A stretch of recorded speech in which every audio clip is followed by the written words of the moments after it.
Okay, I don't know if that last one was filming any good. I think I had the orientation wrong on the camera.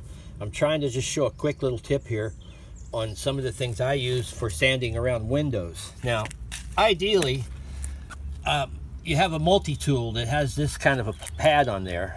I've got mine, but I have a problem with the sandpaper sticking to the pad.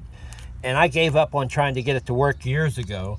But now that Amazon's around, I might be able to find a new pad that I can use on there that works. That's a brand new Erbauer, and I don't know if I've tested that. I think I tested everything I had this morning, and they all kept, the sandpaper pad just kept falling off, so I gave up on it.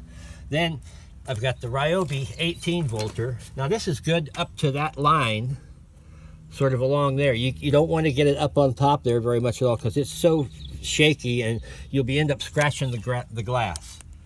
I got the Ryobi, not Ryobi, the Dremel 4000 up here hanging on the thing. And that works pretty good, but you could also scratch the glass. But then there's a trick too. If you wanted to worry about it, you could actually pull this sleeve down so that the rubber's sticking out a little bit, and you might not scratch the glass. But here's the best thing so far this morning is a razor blade. A safety blade was just scraping it out like this. That makes it so good. And then I'll just take a little piece of sandpaper I've got and hit it with that. And that sandpaper, you wear it out a little piece, and then you just get some more. So, and then sanding blocks, if you get these things cheap, they work pretty good. This one's not working very good though. Then you can match. Is that 60?